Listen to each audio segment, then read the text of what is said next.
Greetings, everyone. Pete Pardo here from Comic Book Geezers. Welcome to another episode of the show. We notice you guys have been loving the look into Warren magazines, horror magazines. We had Wild Bill showed you an issue of Creepy recently. Now I've got another one of the Eerie ones. This is issue number 42 from 1972.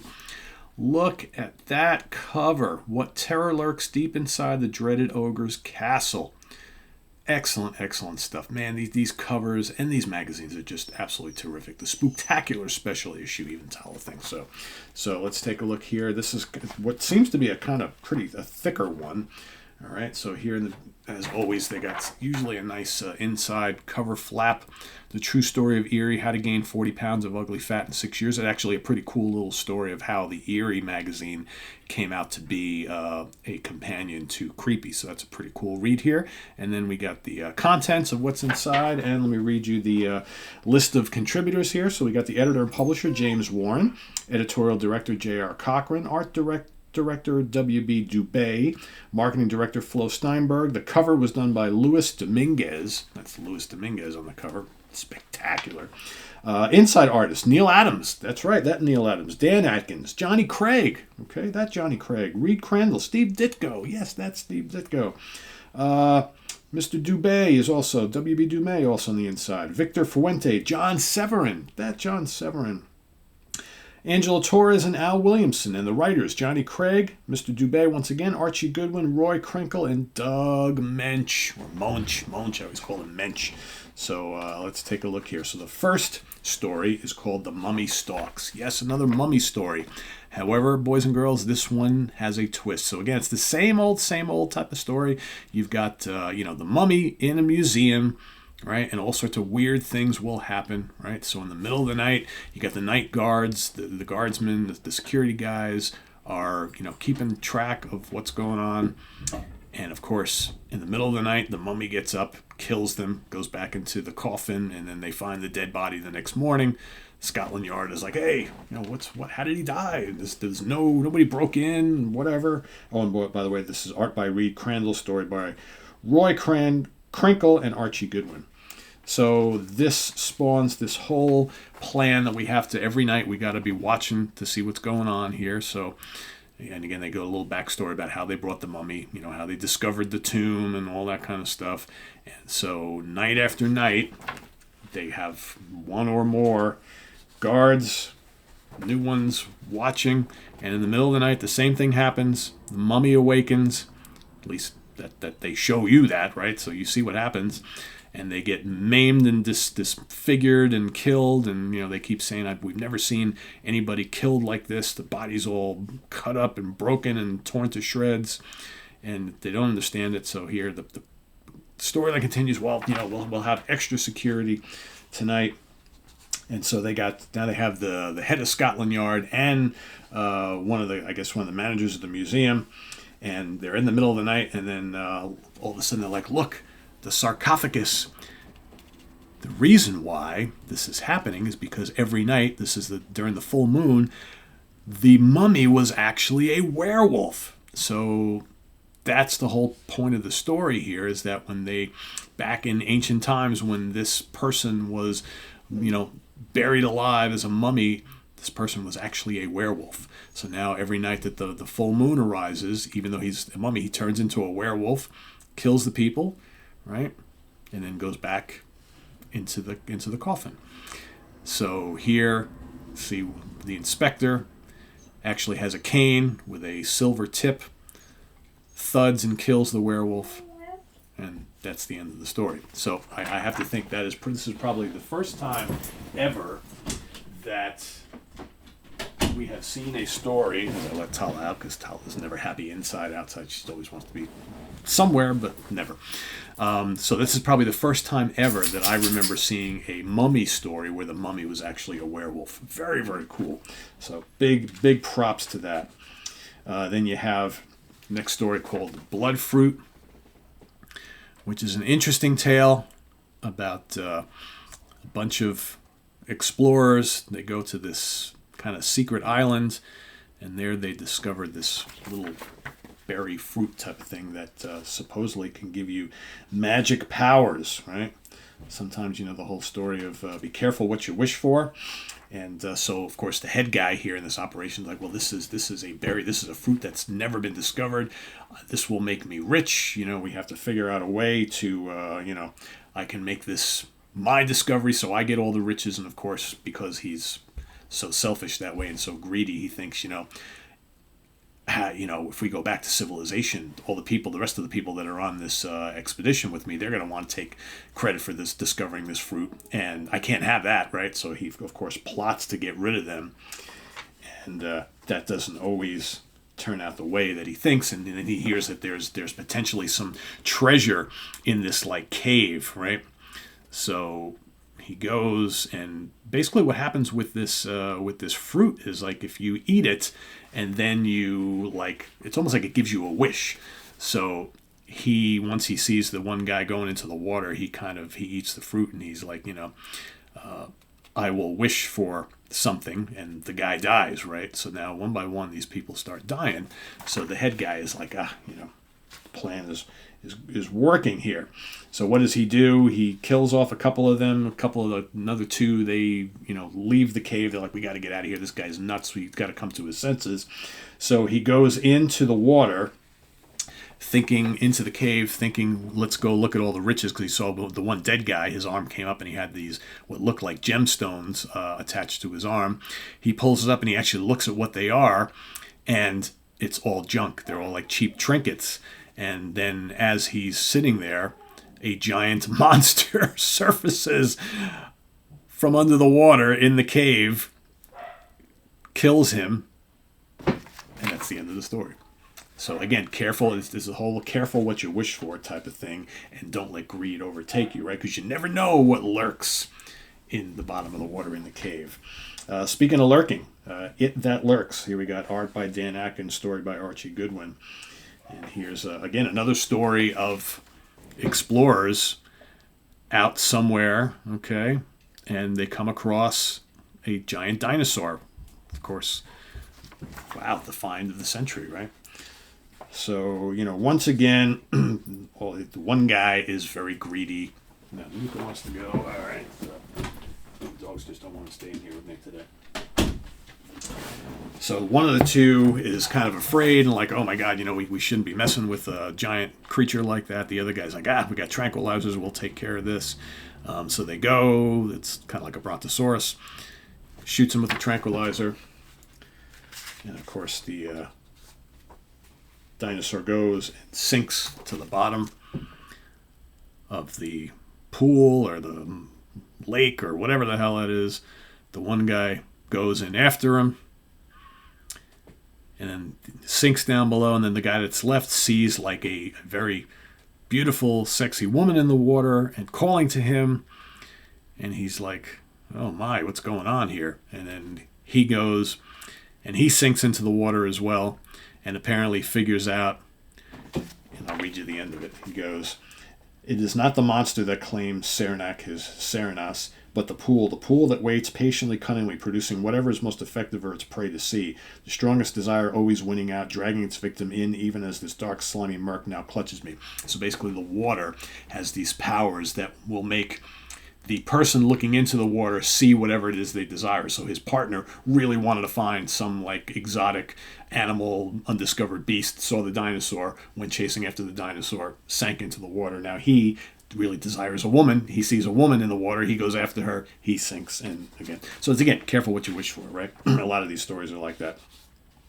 Now we have The Dark Rider, art by John Severin, story by Archie Goodwin. If you're a fan of John Severin's work in Marvel, you'll recognize the artwork here. Totally, this is more of kind of like a Western sort of thing. Okay, so guys on horseback out in the snow. Okay. They keep thinking they see someone off in the distance. Got to go after him. And of course, this never ends well, right? One by one, they fall to their death. Finally, the last guy left sees the stranger off in the distance. Then we got an avalanche. He's half dead. He goes the Dark Stranger, comes up to him. Who is the Dark Stranger? He is actually Death himself. So basically, Death was following these guys, so they were bound to meet their doom. There you have that one. All right, here we have art and story by Dubé. This is Life Species. We've actually seen this one before. So this one is a reprint. I don't remember where I actually saw this. Whether I saw this in another Eerie magazine or whether this was reprinted in Heavy Metal, I don't remember. I know we've shown this before about these guys who are, these guys in a spaceship who are visiting another planet, and they find this kind of skeleton of this creature. They're not really sure what it is, and they want to do some tests on it, whatever. And in the end, they figure, let's not bother with this. Obviously, there's nothing to see here. I don't know what kind of information we're going to get on this particular skeleton on this world, but we're going to go somewhere else. And the actual skeleton is a Volkswagen Beetle. So they are actually on Earth many, many years in the future. Okay. So again, I don't remember exactly what issue we saw this in. Like I said, it was either another later or earlier version of Eerie, or it was a Heavy Metal. I don't remember exactly what it was, but we've seen that one before. Here we have another story, art by Al Williamson, story by Archie Goodwin, The Lighthouse. Okay, guy in search of, has a meetup with someone, sees the strange woman. Okay. This guy's looking for the lighthouse, but it's so foggy he can't tell. He sees this girl out in the fog. Why is she there? Don't know. Probably should question it. But she goes, I know the lighthouse you're looking for. Come this way. And he's following after her, but he can't see her. And what does he do? He slips and falls off the cliff. Okay. Then some guy shows up. Okay. Guy he knows, Eric, out of nowhere, shows up, saves him. Right.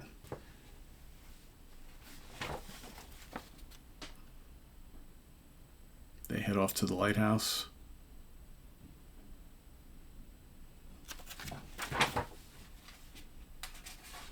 They start talking about the original keeper of the lighthouse. And then they hear someone knocking at the door. Apparently there's a lot of history with this lighthouse, a lot of family history and whatnot. And then they hear someone knock at the door. They hear the woman, right? Matthew Fry, is it you, Matthew Fry? I've come for you, Matthew Fry. And what does she do? She goes after him, after his friend. Eric grabs him. They go flying off the lighthouse. And then lying dead below, we see the body of Eric with the skeleton of the woman, right? She's been dead for 80 years, so obviously she was coming back to get revenge on the family or whatnot. So that's that one. Then we got Ogre's Castle. This is the cover. Art by Angelo Torres, story by Archie Goodwin. This is a pretty fun story going back in medieval times, right? You got barbarians and warriors and ogres and whatnot.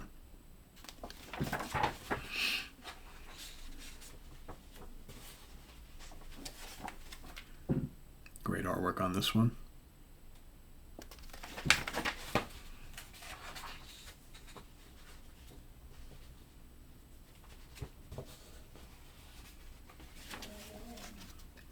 Kings and queens and princesses, and who can wed the princess, and ogres doing the bidding for the king. Cool little story. Not a hell of a lot to it. Then you got Room with a View. Here's art by Steve Ditko, story by Archie Goodwin. All right.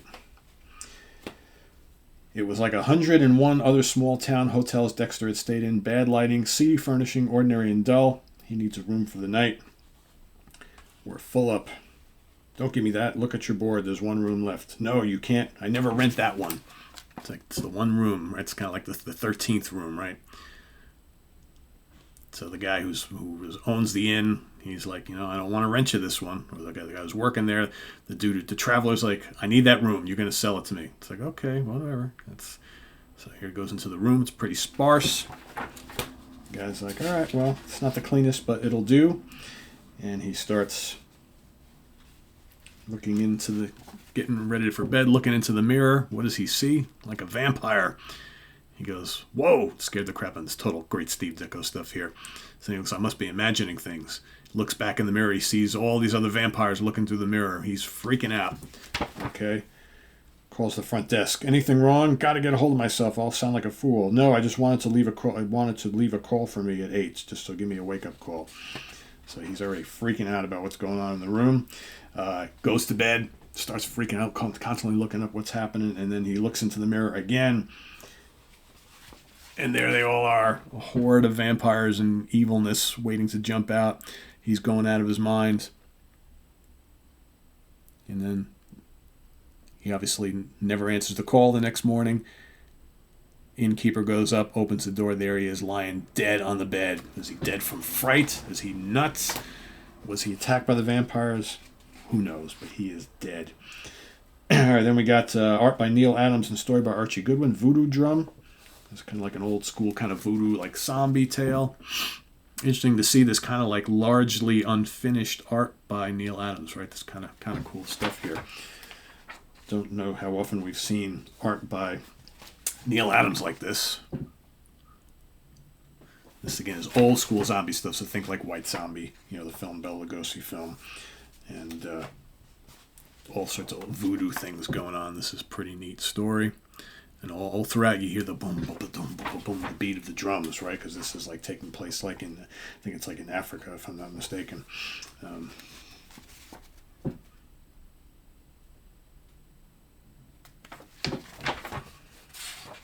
then we've got all sorts of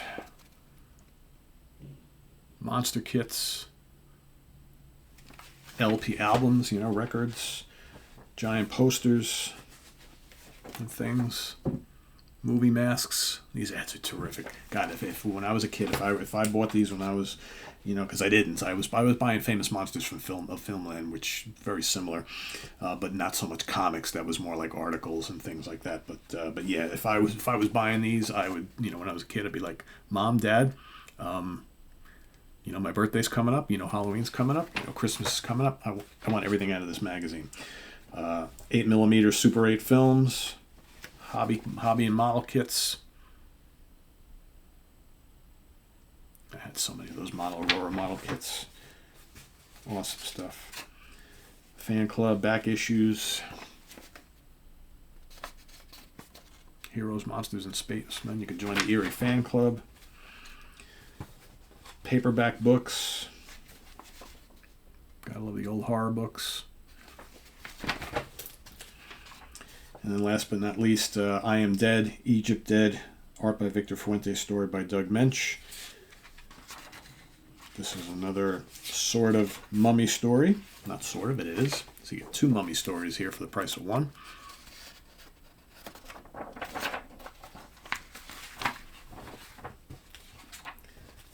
Get you to see the mummy. Here we go.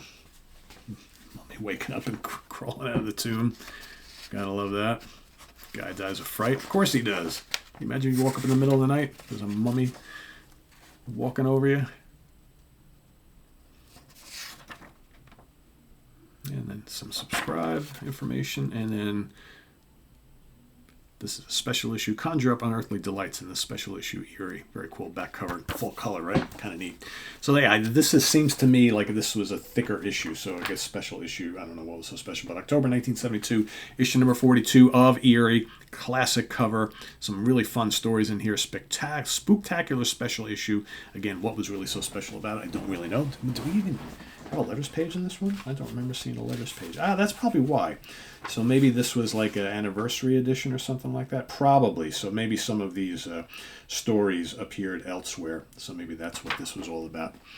So that could be why that one Life Species. There we go. So Life Species, the astronauts from the far-flung future. So these are all stories culled from other issues. All right. I did not look at that on the table of contents page. So The Mummy Stalks was originally from Eerie number 5. The Blood Fruit was from Eerie number 11. It That Lurks was from Eerie number 7. Dark Rider was from Eerie number 8. Life Species, that's the one I was thinking about, was from Eerie number 30, which I did a review episode of that recently. The Lighthouse is from Eerie number 3. Ogre's Castle from Eerie number 13. Room with a View, Eerie number 3. Voodoo Drum, Eerie number 10. And I Am Dead, Egypt Dead from Eerie number 35. So you got, all these stories came from others. So this was just kind of like an anniversary special issue, kind of like a greatest hits, so to speak. So that explains that. Okay, now I know. So thanks for watching, everybody. Please subscribe if you haven't already, and click on that notification bell so you get alert of all of our content as a post. And please do hit the like button. Stay tuned. We got more stuff coming up here. We got videos of Wild Bill solo and the two of us together all over the next 2 weeks. So we got lots of stuff for you. So stay tuned. I'll also be continuing on my Avengers Korvac saga. It's coming up in a couple days, so that's on tap as well. So stay tuned for that. And thanks for watching, everybody. And please hit that like button before you leave. All right, I am Pete Pardo for Wild Bill and Kirk and Scott. Thanks for watching, everybody. We'll see you real soon. Take care. Bye-bye.